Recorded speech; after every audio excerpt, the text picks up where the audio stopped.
Hi everyone and welcome to today's video.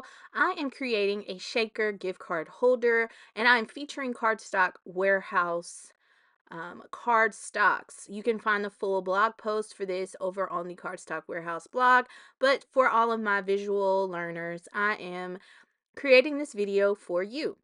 So I am grabbing various colors of the cardstocks from Cardstock Warehouse. Most of these come from the Sweetheart multi-pack, which I love grabbing multi-packs from there just to try out different colors and textures of paper. I'm using Stardream Gold, Colorplan Turquoise, and Colorplan Mars Green, Lessebo White, Flamingo and Lessebo line, as well as Cherry from the Lessebo line. I'm also using the Monster Love Pop die set from Spellbinders to create little monsters and hearts that will be used to adorn this gift card holder. I'm only using one of the monsters, so here's how I die cut things out. And I also use the heart from that die set, and I die cut that out two fully and two halfway, whichever fit on the page. And I'll be using those to cover an A2 panel of the cherry cardstock. Before I glue anything, I grab my gift card holder pouch and my gift card and make little marks as to where I would like these to be on my A2 panel. At the end, the A2 panel will get cut down, but I am starting with an A2 panel of that cherry and just make those marks. I then grab the hearts that I die cut out in the turquoise and I lay those down and eventually glue those into place.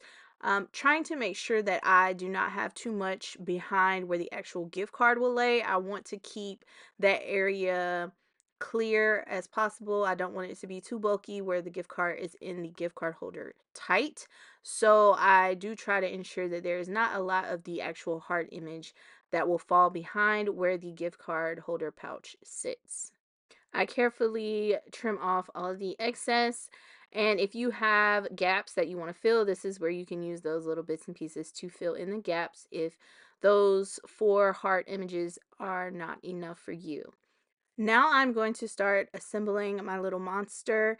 I do have all of the pieces cut in various colors, so I just start layering up. I add the eyes first and I add those to the back.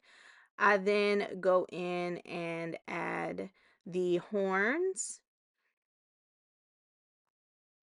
From there, I go in and I put the hands on and I cut those out of the Mars green. So I'm just going to add those on the hands and the feet. And from there, I build the mouth. For the mouth, which is also cut out of Mars green, I add on a red tongue, which is one of these small die cuts, but you will have to die cut that out multiple times. I think it's on the same plate as maybe the hands or the horns. So you'll have to cut that out multiple times. I then go ahead and glue the mouth, or I'm sorry, the teeth into place. And I glue those directly onto the monster, and then I put the mouth behind that. Now that the monster is assembled, I wanted to go in and add a few more details.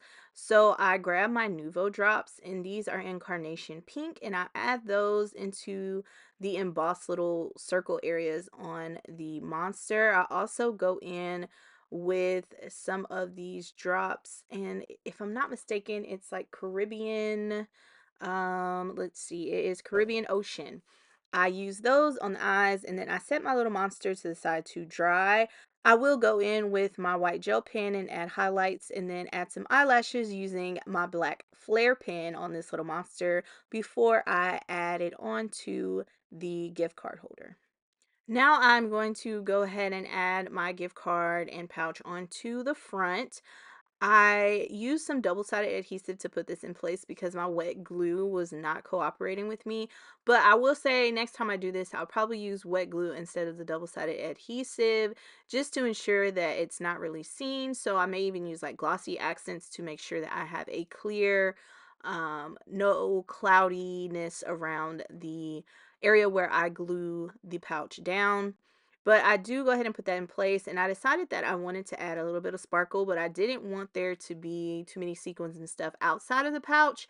So I add in a sequins mix that I had sitting around, and I put that into place before adding my pouch onto the front of this gift card holder. I do go in and then cut this down a bit because I didn't center my pouch. So I end up cutting this down to be about 4 by 5. And I still felt like it needed a little bit of white. So I do end up backing this on a 4 1/4 by 5 1/4 panel of white. As I said before, I did add some highlights and whatnot to my monster, as well as the hearts. I wanted those to pop off the page a little bit more than they did. So before adhering everything down, I did go in and add my highlights and little details. I use foam squares to pop up my monster. I was tempted to use an action wobble to make this one move as well, but knowing that the recipient will end up popping off the gift card pouch, I decided not to do that this time. But yes, here is what my shaker gift card holder is looking like. I also opted not to add an additional sentiment because the gift card itself had a sentiment on it. But if yours does not, feel free to add a sentiment to fit the occasion. But that is all that I have, you guys. Thank you so much for joining me and have a great day.